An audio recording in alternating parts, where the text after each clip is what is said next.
Ladies and gentlemen, good morning, good afternoon, or good evening, good night, wherever you are in the world or whatever you're doing. I won't be doing much speaking in this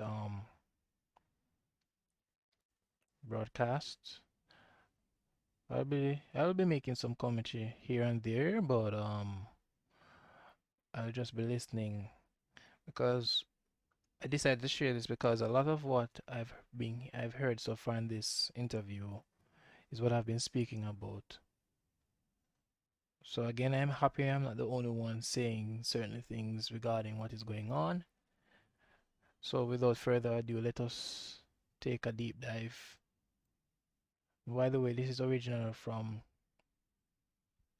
another person's YouTube channel. So of course, I'm not the owner of this.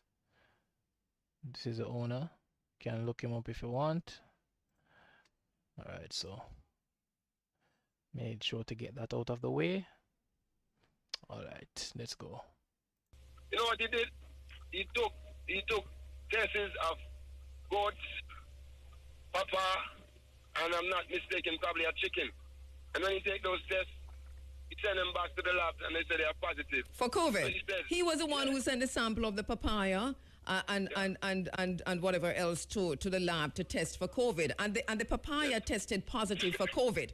Everything tested positive. Everything tested positive for COVID. The papaya. Yes, and everything. This is madness. Yes, and he's been making a stand against the vaccines, against this idea of locking down the world, particularly against the idea of locking down Africa. And so now they've killed him, and the narrative that they're spewing is that he died from COVID. Well,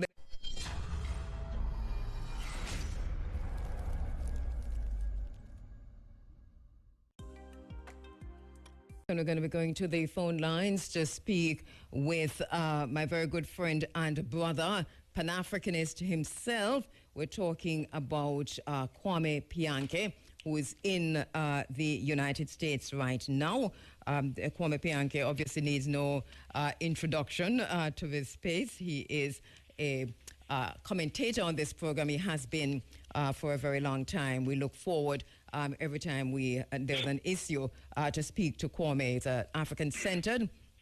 He has been a facilitator in the Rites of Passage program for boys as a member of the Babas Club at an African-centered charter school. He himself started a Saturday school program at a local public school system in his area in the United States. He's the owner of a food business, and he has a deep love of African history and traditions and has applied what he has learned into the areas he loves most: technology, gardening, and education. Of course, a critical Pan-African commentator, deep thinker. Good morning to you, my brother Kwame Pianke. Good morning. Good morning to you, my sister. How are you this morning? I am well, if you two are well. I am well. If you are well. We have to be, Kwame. We have to be in these times. My brother, we have been talking. And our deepest condolences to the people of Tanzania, you know, and just to the African people generally. President Magufuli has been, well, I say he's been killed. I'm just going to go right in there and ask you. I agree. Yes. I totally agree with that, too. Yes. And let's go back.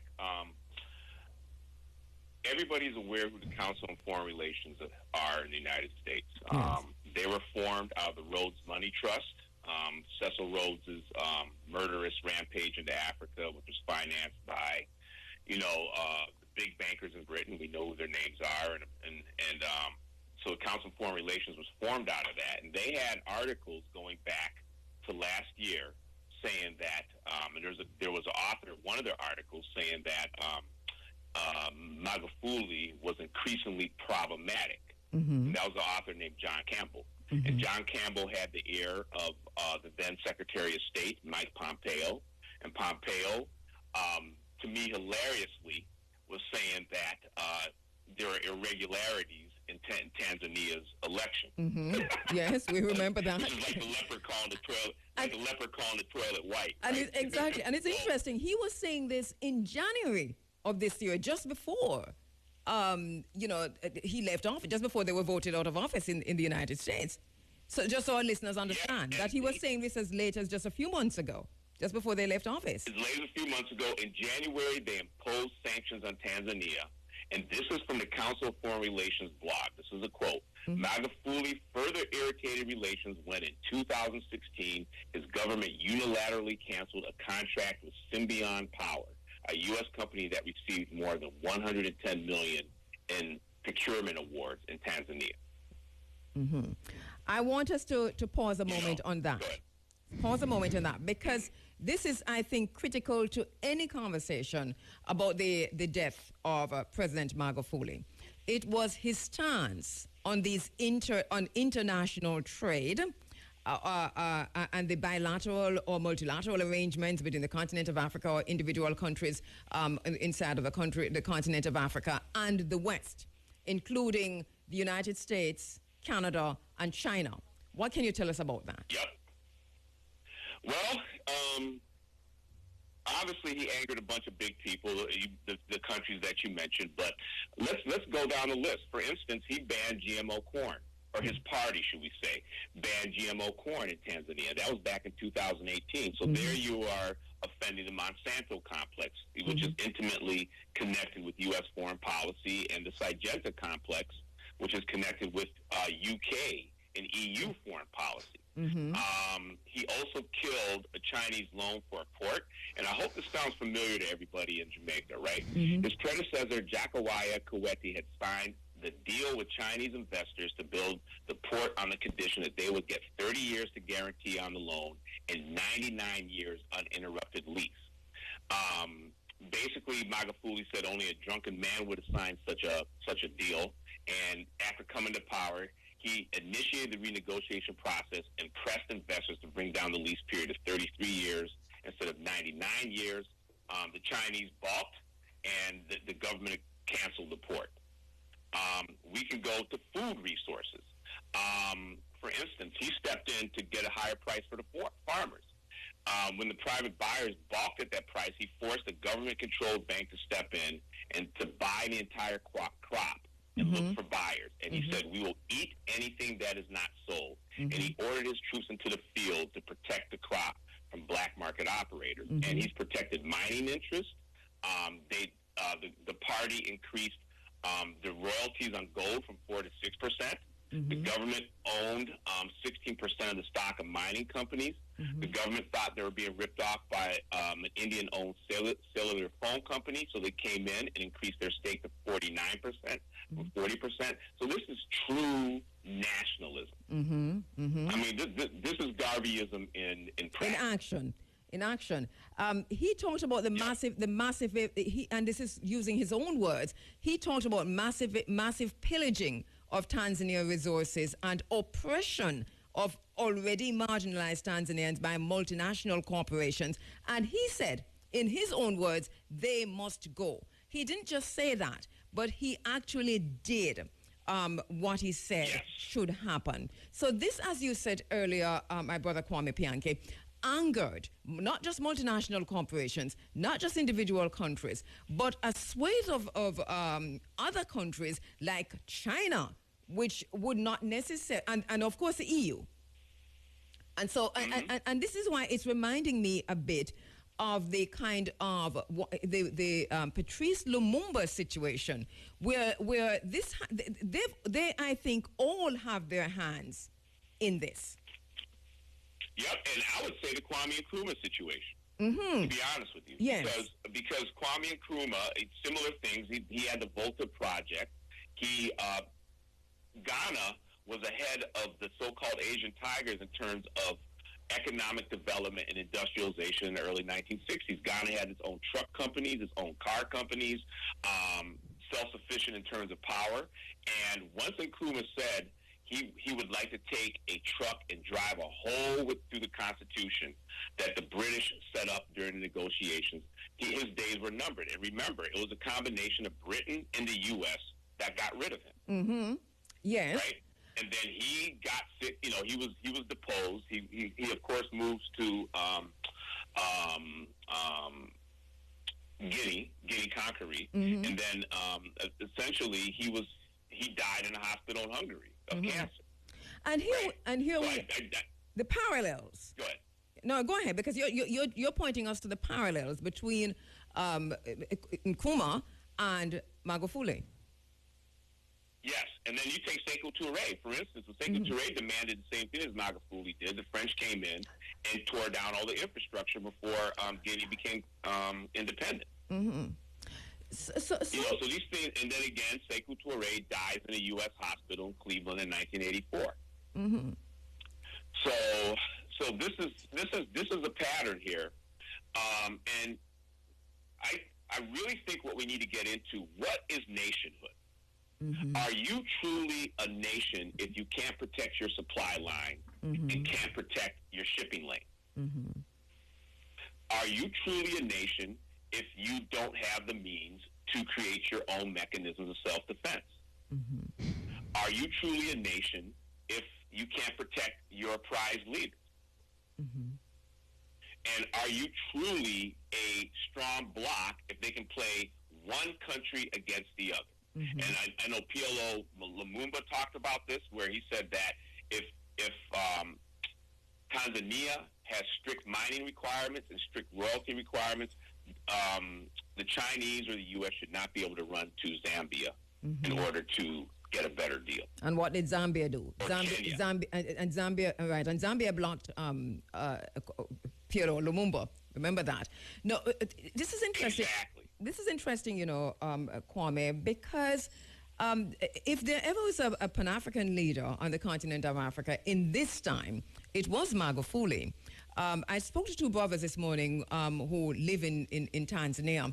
And one of the things we didn't get into with them was also a situation where Tanzania, and we heard Ayakush mention it, the right to return. This is something that Magufuli was very serious about and was facilitating and is facilitating for Africans in the diaspora to return, that right to return. So he was making available lands for people like ourselves to return to Tanzania. Yes. And that was something that is ongoing. We hope that Samia, Madam President, will continue this policy, but we're going to talk about her in 2 minutes. We don't have a whole lot of time, but so he angered Canada with the gold mining situation. He chased out China. Yes, he did. Right, and then you mentioned with the European Union and the US thing, and he went further. He laughed in their faces because he sent papaya and all kinds of fruits to be tested for COVID-19 samples. And all of those samples of foods and animals and so on came back positive for COVID-19.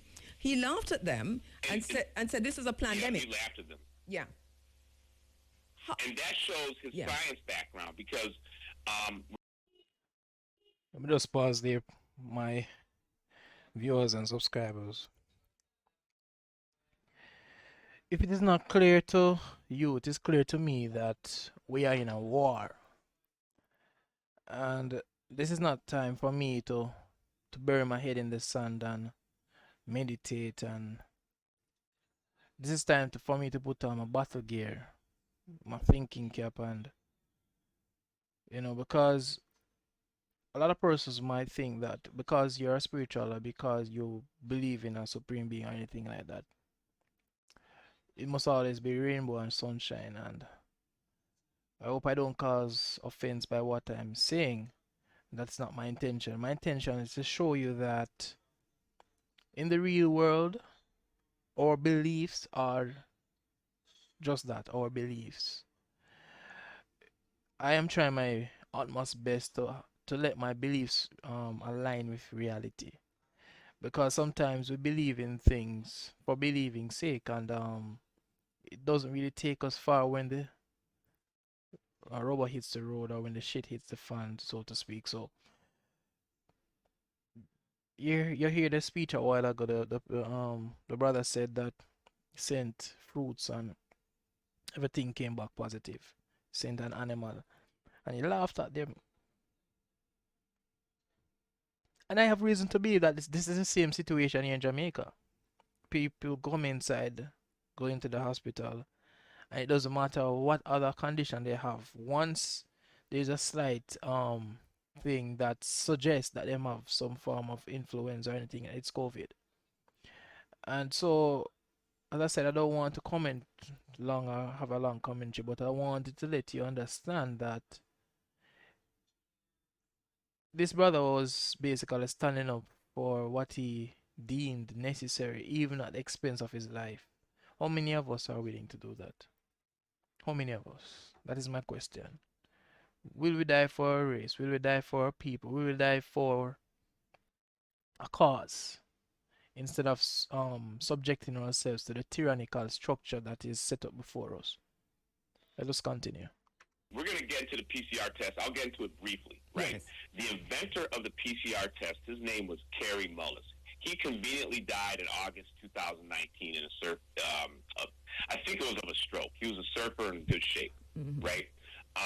And so he was railing against the use of the PCR test for viruses, particularly HIV, because he said at the time they were using the test to unjustifiably denote Africans as HIV positive so Western medicines could be pumped into them and eventually kill them, right? And so Magufuli, I think, was well aware of this, and he saw the PCR test, and frankly, to me, China and other Western European countries in the U.S. have weaponized the test to the extent that to the extent where anybody can test positive. And he knew it was a bigger cost to shut down his economy than to stop a so-called pandemic. And remember, he's a scientist.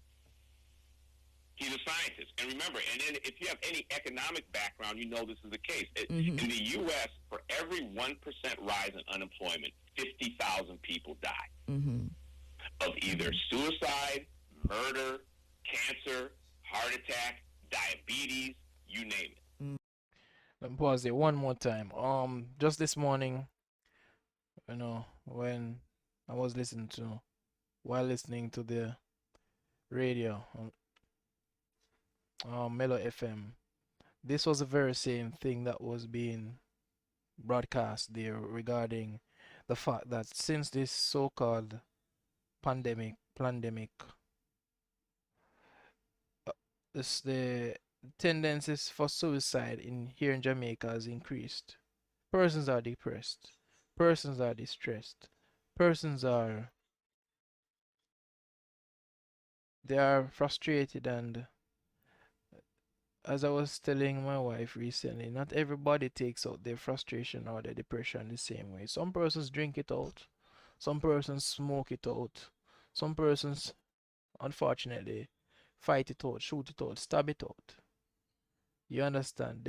We don't all respond the same way to the circumstances behind or the things that is being afflicted upon us. No, this what I'm listening with you now is I have not listened to it in its entirety. So I'm listening to it as I'm recording for the first time. And so I wanted to understand that I'm not trying to find something that match up with what I'm saying. I just found this in my feed and I thought it is interesting, and I decided to re-record it and give my commentary.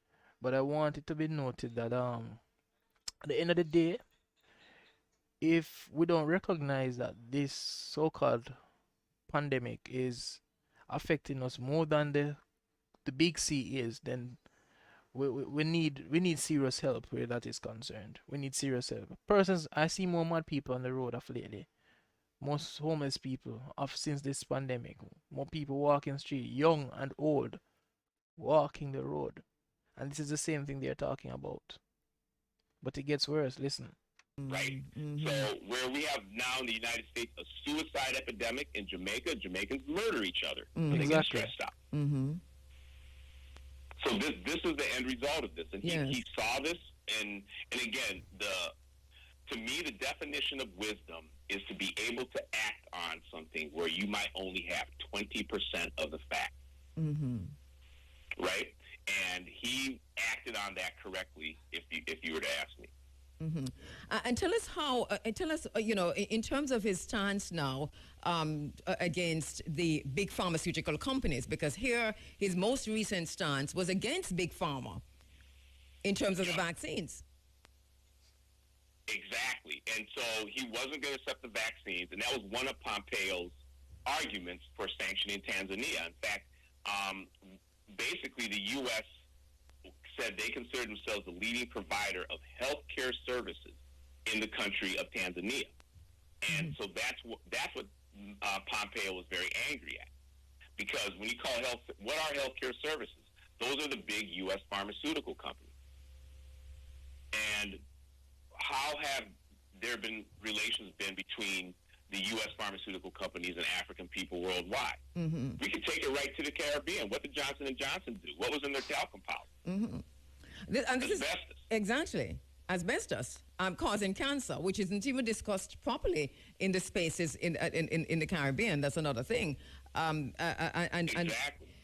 So that he stood up in recent times in the last few months from March, onwards to say, listen, we're not taking the vaccines. He laughed in their faces, actually. He said, we know what you're doing. This is a pandemic.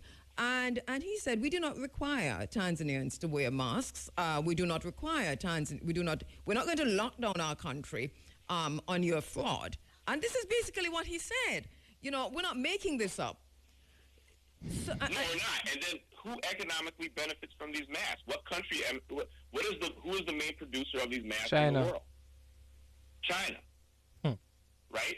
You know, some German officials just got caught for laundering money from China by selling the masks. They were personally profiting from the masks. Right?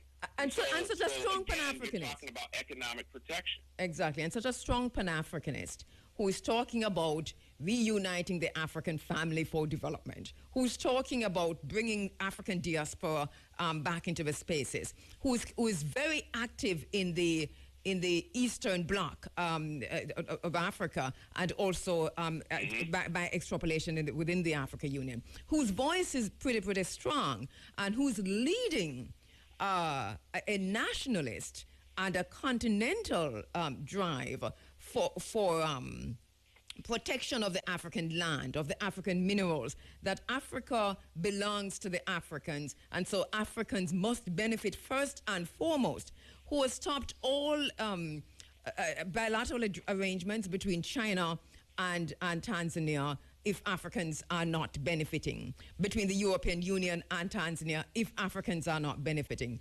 between Canada, who nobody's talking about much, and Tanzania if Africans are not benefiting, between the U.S. So here's one man standing up against all these multinational corporations, big pharma, and Western, I was going to say democracies, but they're not really democracies. No, they're not. It's warmed over feudalism. Let's be honest. Exactly. That's what Western democracy is. So he had to go. He had to go. And if you and one of the things we talk about, Kwame, and you've reminded me of from time to time, is Henry Kissinger in all of this, and his idea of population control and so on. We don't have time to throw that in, but that's another thing. But so he had controlling countries through food. Yeah. So he had to go. Magufuli had to go. How did they kill him? Boy, oh boy, oh boy. They said he had heart problems for 10 years. That's what they say, but he looked very vibrant to me. Somebody who has severe heart problems, you can see it in their eyes. You really can see it in their eyes. He was always doing push-ups. Do you notice that because he's somebody he's a populist, so when he goes into the areas where the farmers are working and so on, do you notice in most of the videos you see him just drop to the ground and doing push-ups, and he'll do all 8, 9, 10. Look at those videos. He's always doing push-ups. Exactly. And then we have to look in. I think everybody in your audience needs to look at the church committee hearings in the U.S. in 1975. And they should look in those hearings of the CIA's assassination techniques, which were exposed during those hearings. And one of those was heart attacks. Ironically, Frank Church got cancer and died of cancer after those hearings. Right? So people need to investigate that themselves. That is not me saying that. That's not me making it up. It's not some wild-eyed conspiracy theory. That's in the congressional record. Right, and so we have to look at that. I don't know what sort of protection he could have had. I do know that like say for instance, the Nation of Islam, Malcolm, when it came to food poisoning, things of that nature, he always went into the restaurant's kitchen to observe the food being cooked, right? So those are the sort of security protocols that are needed. And even then, Malcolm was still poisoned in Egypt, right? And so those are the things that we have to take a look at in terms of protecting our leader. If the U.S. leader travels, the U.S. president travels with his own food overseas. He travels with everything. And Africans have to be aware of this, and especially African leaders like Magufuli. What can we learn from what has happened to him? Now, his successor, of course, is the vice president, because President Magufuli was assassinated in the first year of his second term, which means that she's going to go up to, say, 2025, is it? 2025. Yep. Or she's likely to go up to 20. What do we know about her, Samia Singh? Well, yeah, all I know about her really is that she has a Master's of Science in Economic Development. She is from the autonomous territory of Zanzibar. We're going to get into. I need to get into Zanzibar briefly. She is also a participant of the World Economic Forum, and that is very important because the World Economic Forum is responsible for Davos. And immediately when the lockdown started, they had a 1,000-page web page detailing their plans for the global reset. You don't come up with plans like that in 2 weeks. Exactly. That takes years, right? And so if people know about the World Economic Forum, the founder of the World Economic Forum is a man named Klaus Schwab, and you detailed him in the Fourth Industrial Revolution. Yes. His father worked for a company called Escher Weiss. His father was a director at the company called Escher Weiss, which was Hitler's go-to company in terms of major projects, right? Eventually, Schwab becomes a director of Escher Weiss, and under his direction, Escher Weiss helped to build up apartheid South Africa's nuclear capability.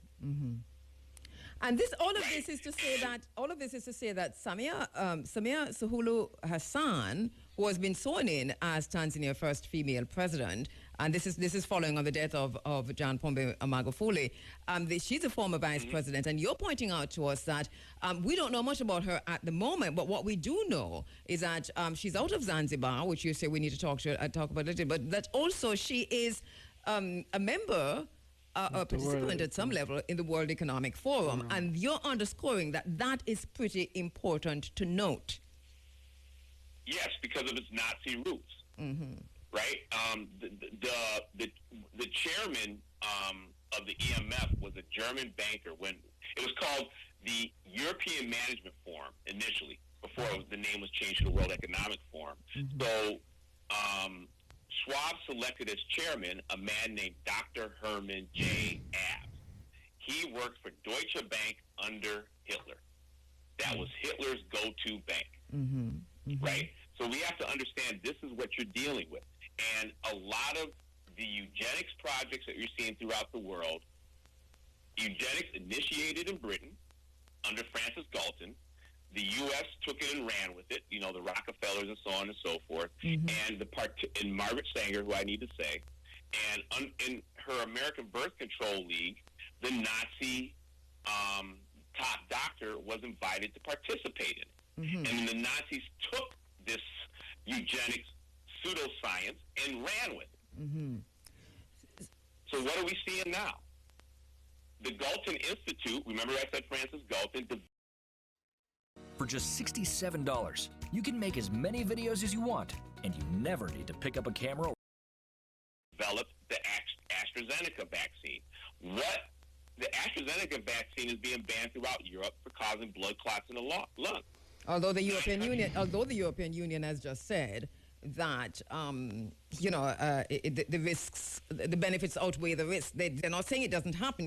They're saying the benefits outweigh the risk, and this is critical for us to understand too.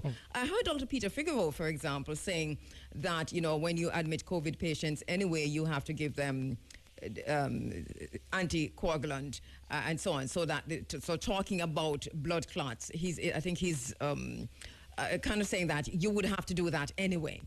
And that I find very interesting when Big Pharma can dictate what comes out of our mouth to the extent that they are dictating it. My sister, by the way, in England, who would not want me to say this, took the AstraZeneca vaccine. She's a teacher in England, and she's already developed a blood clot. She has developed a blood clot in her mouth.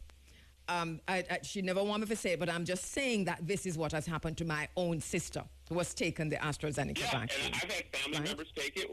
You know, my daughter took it, and I'm very disappointed in her because of that. Because again, there are fertility problems with these vaccines. Okay. Right. The spike because they're doing things with the spike proteins, it causes infertility. Exactly. Exactly. And so there's a whole other conversation that we're gonna have later on, Kwame. We're gonna have to have it because it's important to have these discussions. We don't have enough spaces to have these conversations, but we cannot be afraid of the consequences, as Kwame Nkrumah says, or was it Morning Marcus Messiah Garvey? Men are not afraid of consequences, and much less women. So we can't. Garvey. Yeah, Garvey. We can't afford to be afraid. So here's the situation now. We're watching Samia Sulu Hassan. We don't know much about her. She's soft-spoken, everybody's saying. She's welcomed, embraced by the West, and the Western media is reporting on her in a very, very positive way. We're suspicious of that. It reminds me of Ellen Johnson's Sirleaf. So we're watching this to see exactly what happens in Tanzania, because Tanzania is still, in my eyes, has been under Magufuli, one of the doorways for diaspora Africans to get back to Mother Africa. Is that going to be closed off? I notice also that she is Muslim. This is not to say one thing or the other, but just to say that I notice that she's strongly so. But let us watch and see what happens, eh? Yeah, exactly. And this is where I want to get to Zanzibar a little bit, right? Because Zanzibar was an independent entity. And deployed to, and I'm reading an article from Mid-Press website. It's a very good news website. And they said deployed to undermine the independent government of Zanzibar until making it part of a new country called Tanzania by exploiting Pan-African sensibilities. And basically, Frank Carlucci, who was the head State Department guy and also Colin Powell's mentor, was whispering in the ear of both then Tanganyika and Zanzibar to come together. So basically, the U.S. foreign policy elite put enormous pressure on Julius Nyerere to... Yes, viewers and subscribers. Unfortunately, I won't be able to go through the entire interview. As you see, it's already out there. I'll be breaking shortly. But what I wanted to say in regards to this whole situation is that we are in a war, as I said before. That's the first thing I want to reiterate. We are in a war. And whether you want to think it's spiritual, physical, race war, whatever type of war, there is enough information and indications out there to show that we are going through a time of testing. And this is a test to see those that are strong and those that succumb to the system's way of doing things. No, there are things. Let me just make some clarifications as I wrap this up quickly, because if you want to watch the rest of this, as I said, I'm just borrowing from a fellow YouTuber, which I've subscribed to and I've always been listening to, so I don't think he will mind, and I am not going to be benefiting from doing this recording anyway. So what I want to say is that I am for rule and order. I am not somebody who is against order and law or against systems. However, there are times when you have to question the intentions of the systems that we have been placed in. Sometimes we have to question our leaders that um, spearhead or governs the operations of a particular system, because we want to be sure that the intentions, that the motives behind the system is for the beneficial of all. But unfortunately, I have learned in my time here on earth that that is not always the case. There are those that are hungry for power and control, and I have said this in either one of my books or in previous recordings, that you have persons hungry for food. You have persons who can help themselves getting new clothes. Them just always want new clothes. But you have some persons who are hungry for power and control. And although we'd want to think that all of us, I would want to think that all human beings are loving. I do think that we all have a propensity to love and to care and to feel. But some of us hearts are cold and callous.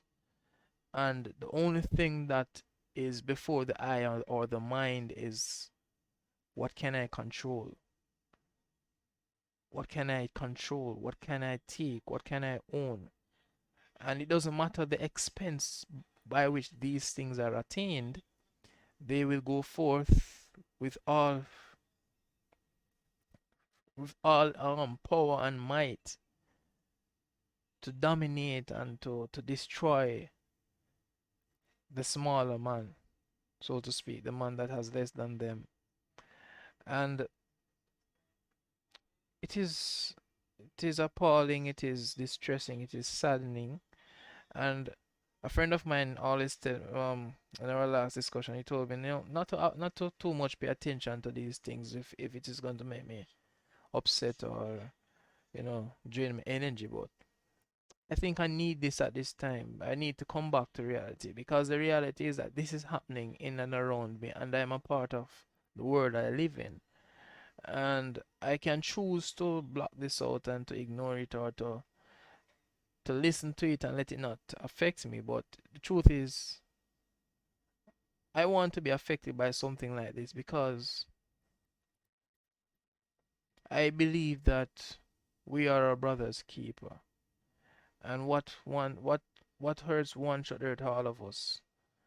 And I'm not saying this just for saying sake. I literally mean it. I mean that if I had the power and the resources to help those in need, I would, right? Unfortunately, those that have the power and the affluence and the influence, and they give with one hand but take with the other. If you understand what I mean? A lot of them. I'm not saying that they are not good millionaires out there. That's not what I'm saying. In every situation, you always have exceptions. So there are exceptions out there, but what I'm trying to say is that we are living in a time where we call them the powers that be, or the elite, or the 1%, or whatever tag you want to label them. It doesn't really matter to me. There are those that are out there whose intention is to get ahead at all costs, and to control and to dominate, and to ensure that the ladder of success is maintained for themselves and their families. And we are just like cattle.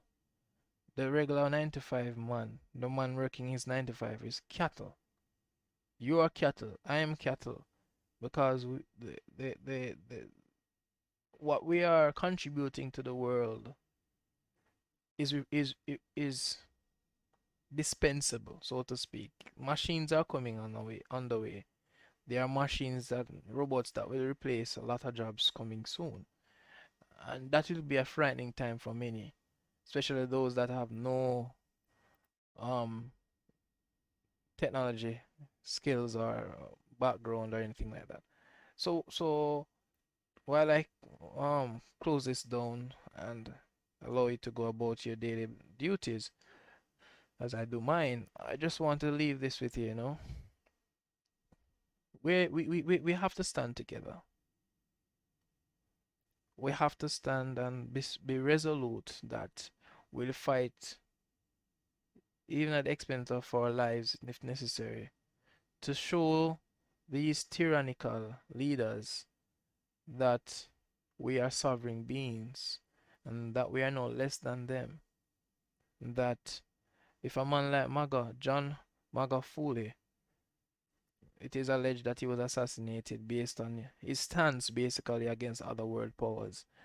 If he could be um so bold and resolute in his decisions, we need to take a stand for what we believe regarding this whole pandemic and everything like that. Just remember that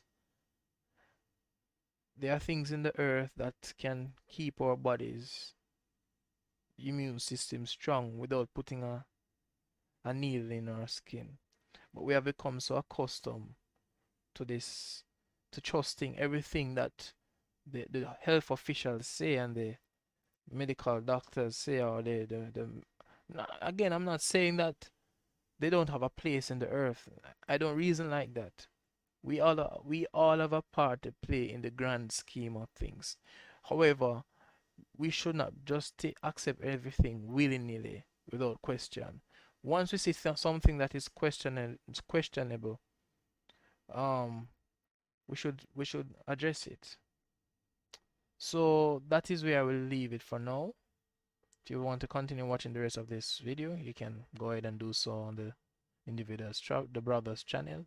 But until next time, as always, let knowledge be your path to true freedom. Peace. I'm out.